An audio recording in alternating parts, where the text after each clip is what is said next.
back to another video. Today's video has some more preservation from our garden and a little bit of homestead housekeeping. Behind me is my garden. I need to clean it up. We have a really cool opportunity ahead of us. We have a film company coming to film my daughter. She has type 1 diabetes and they're going to be doing kind of a day in her life. It's a really cool opportunity and they're going to be using it for breakthrough type 1. So they want to use some shots from around our property. That includes our pond, that includes the garden a lot.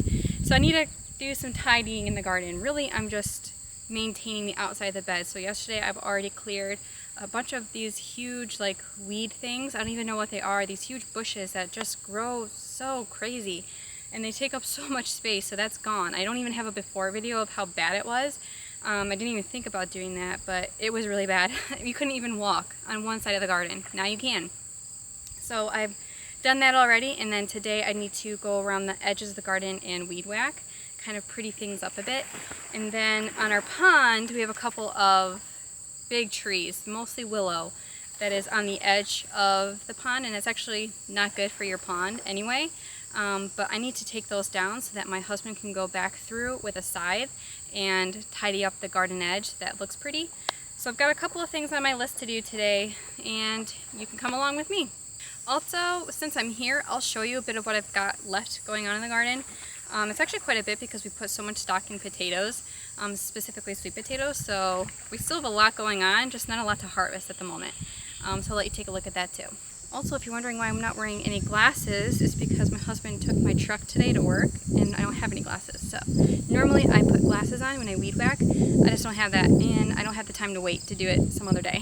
So that's why I am not wearing any glasses or safety glasses.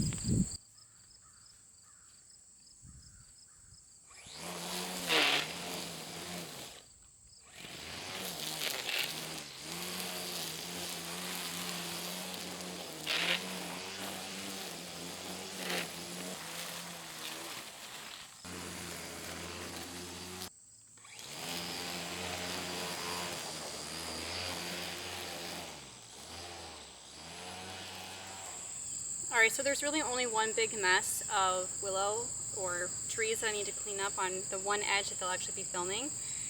But it's pretty big and I have to figure out where I'm going to put it because willow is so invasive. Now I will use these to make baskets. The basket I use to collect eggs in every day I made from willows. I will save these types of willows in the fall when the leaves are almost fallen off themselves, and then dry them out in the cabin. But for today, I'm not going to save these ones because I just need to get rid of them. I'm not ready to store. I'm not ready to try to take the leaves off before they're ready. So I need to figure out where I'm going to put them because they will grow. Wherever I put them, they'll grow. Unless I can burn it today, which I can't, then they'll just sprout. So that's the really annoying thing about these willows. And they're all over our pond. Huge bummer. But this one is really big and it's got to go today.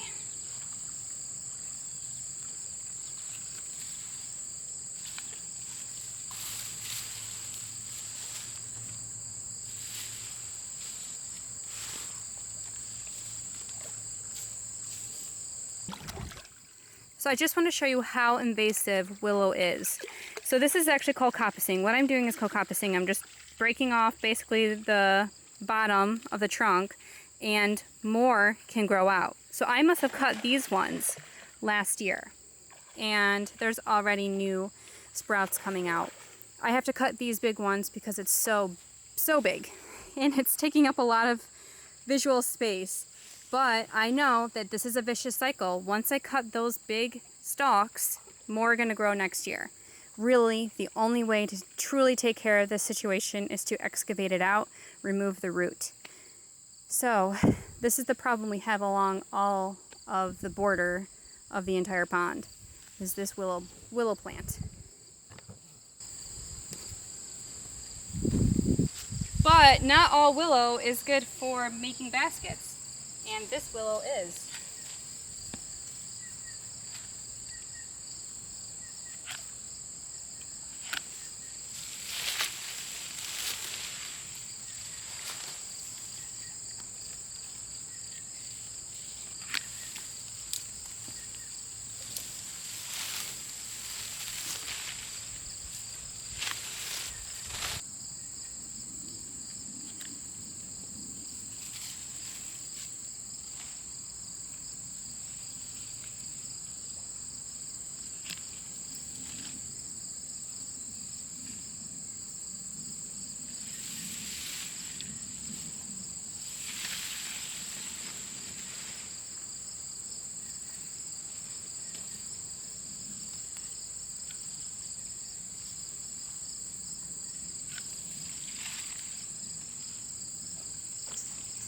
feels like a shame because these are actually really nice size willow stalks, but they just need to go. The timing is not right.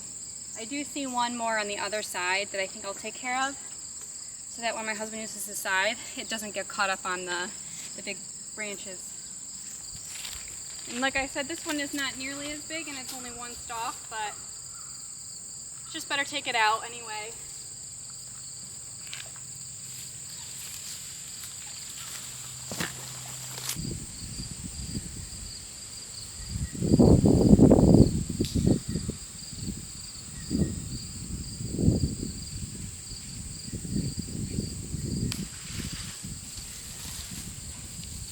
Good girl. Leave it. Rebel, leave it. Leave it. Hey.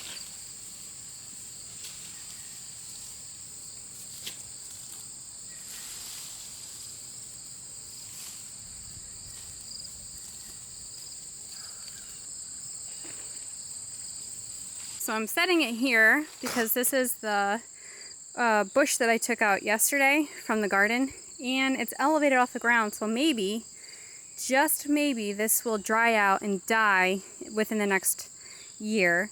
Willow has a lot of water, so it takes a long time to dry out.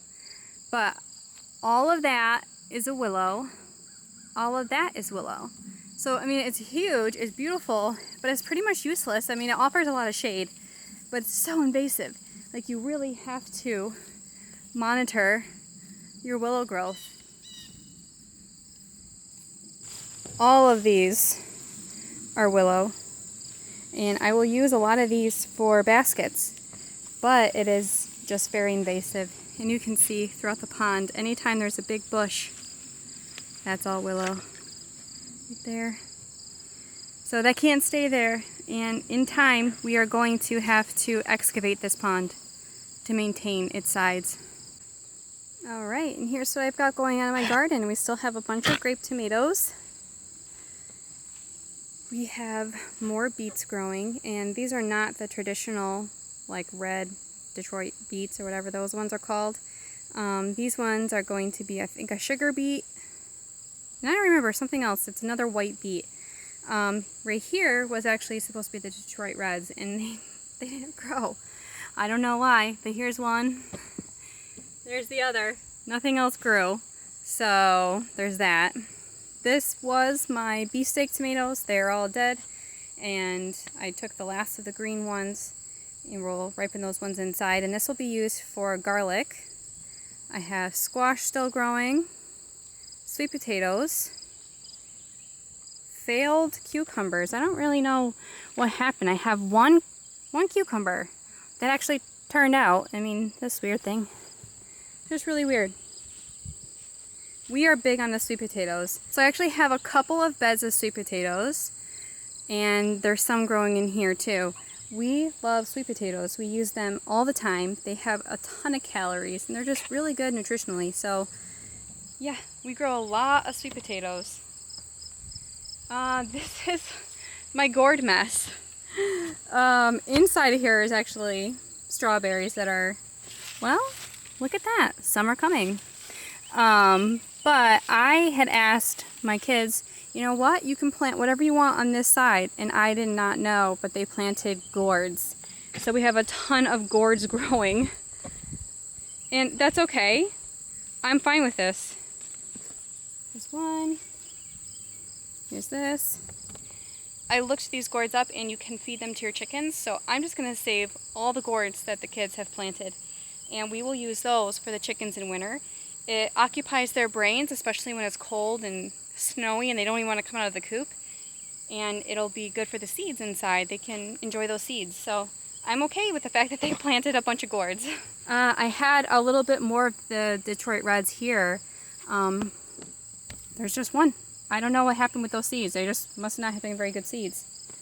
Still have some peppers growing. They're supposed to be yellow, so they're not ready. They need to ripen more. Hopefully we have the weather for it. A couple more tomatoes growing. I might just pull these off, ripen in the house. My worry is that they will rot on the vine out here because they won't ripen fast enough. This bed is going to be eventually just asparagus. I grew a bunch of asparagus, can't do anything with it first year. So I also intertwined some sweet potatoes, and that was just because I know that the asparagus are just going to grow straight down. Their roots are not going to spread out very much year one. So I knew it was okay to grow some sweet potatoes, and we'll see. Maybe it's not. Maybe the roots will come out when I have to pull the potatoes out, but we'll see how that works out.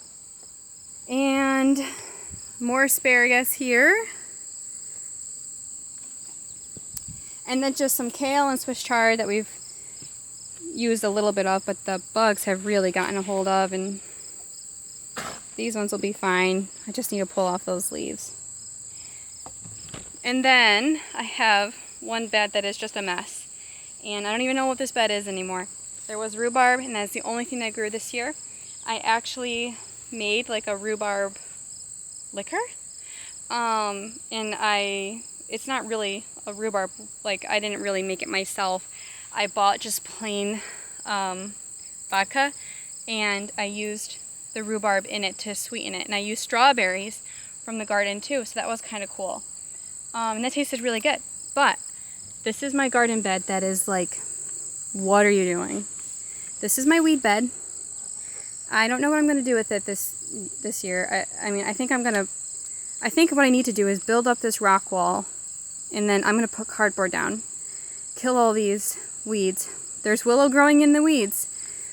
Kill everything off, and then start fresh.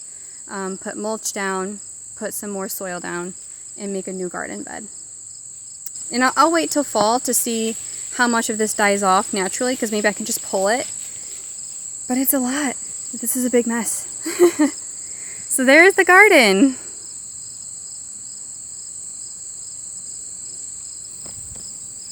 Alright, now I've got to get going on preservation stuff.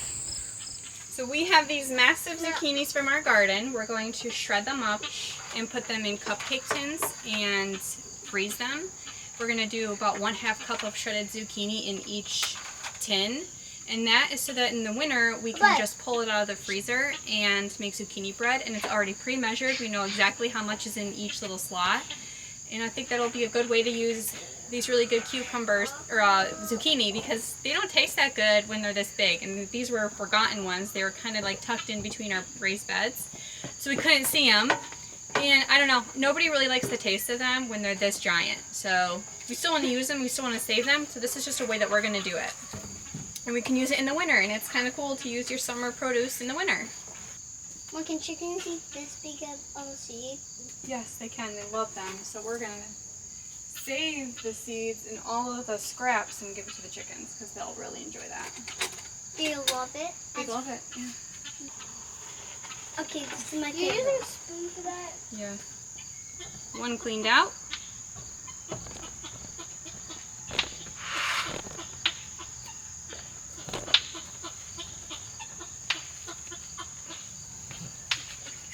And whoa, that's big. How can a spoon get that big of a chunk? It's not that hard, but it's a lot like carving a pumpkin. Lots of good chicken food.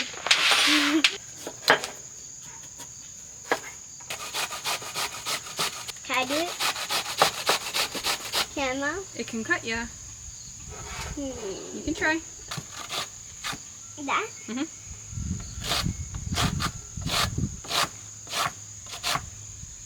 Oh.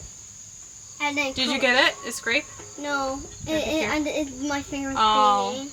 It's banging? Yeah. And that. Wow! Good job! Well, Can I keep going? Yeah. And then can... And chicken scraps. Who wants to go give this to the chickens? Me. Okay. Grab them. Oh. He's just interested. They're all interested in what you have. Walk in there like you own the place. Walk in there like you own the place and drop it in there. Right here? Yep, just dump it now. Good. Wait, do they like the, are they mostly going for the seeds? Yeah, they love the seeds.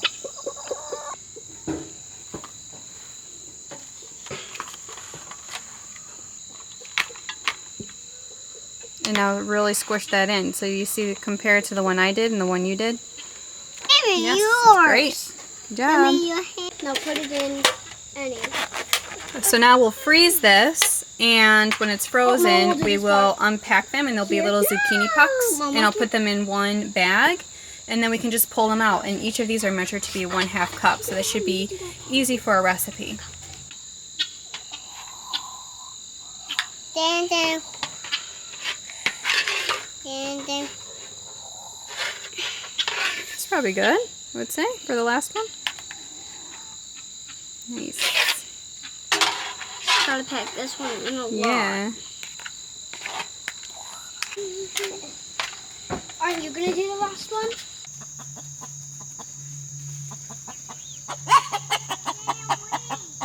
I have to wait for the chickens to be out of here because Hector is so rude, and if I'm in here too long getting eggs, then he comes and he starts like freaking out on you and attacking you.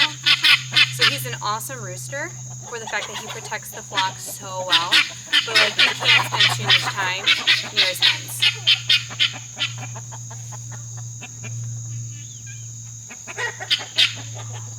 Whole basket full of eggs.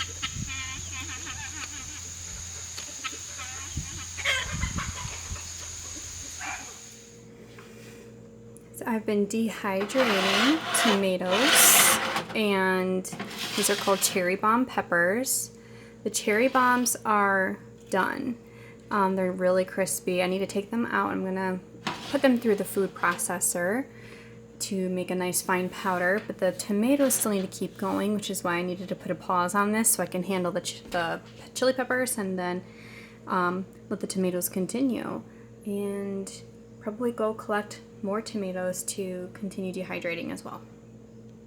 So my family is obsessed with sun-dried tomatoes, and we normally dehydrate enough to fit this really large mason jar. I don't know how big it is. We have been out for like 2 months, and it was fine with us because we just knew we were getting tomatoes in the garden, and we have so many cherry tomatoes this year. So the goal was to fill this completely to the brim of sun-dried tomatoes, and we're getting a start on that now. So basically, just for the time being, I'm going to store all the cherry bomb peppers in a mason jar and get all the seeds too. And then when I have time, I'm going to go back and put them through the food processor to make a powder. That powder I can use on chilies or whatever, anything cooking that I want to add a little bit of a spice. I was a little bit intimidated by the name cherry bomb, and when I tried it, it was pretty mild, I would say. It was like just perfect for me. I don't like a ton of heat, but I like a little bit of heat. I wouldn't give it to my kids yet, but I would say it's a step above a jalapeno, and I don't know, it was really good. I was really shocked, but the name kind of scared me a little bit.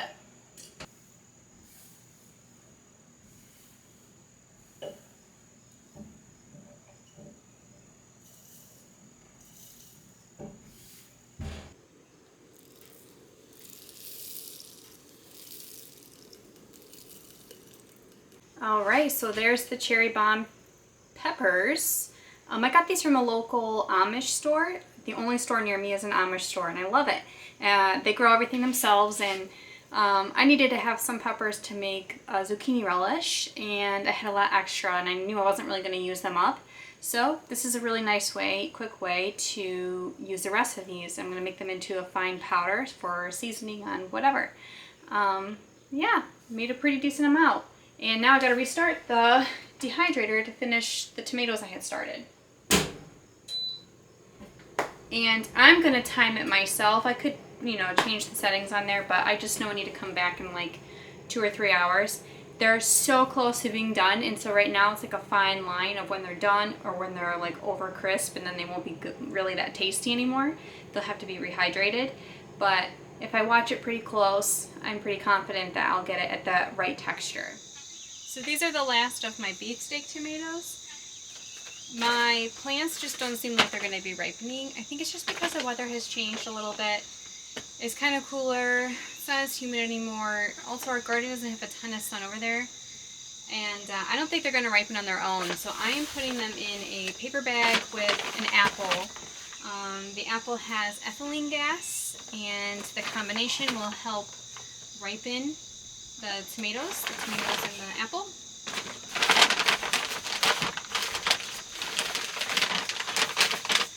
But folded it up, and I'm going to put it in a shady, cooler area in our cabin so that they can ripen.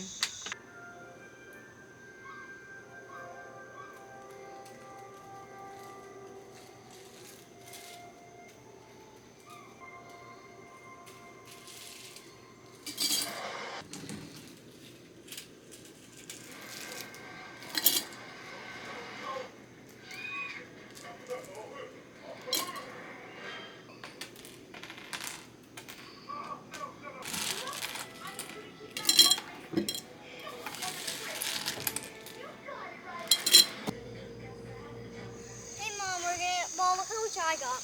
Look at how much I got. I got one of the big ones. I hear you keep eating them. Just the orange ones. We'll get as many as you can, especially the ones that are hanging low. Ready. Oh, look at this big one. Mm. Perfect. Your tomatoes and dirt. Mom, your tomatoes are going to see sprouting really good. Mm-hmm. This Mom, you have to washing them first. Do you think I have more than you? Look how much. Nice. That's a ton. Check mine.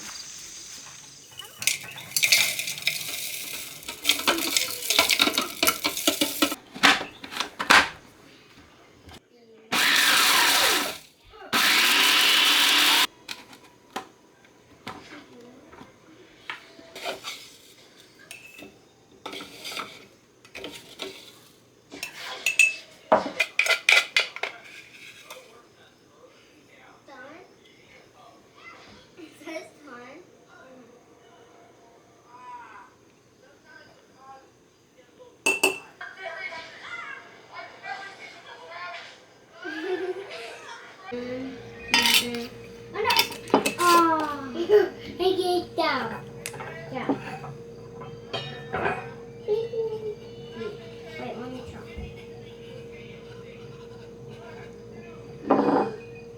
Do it.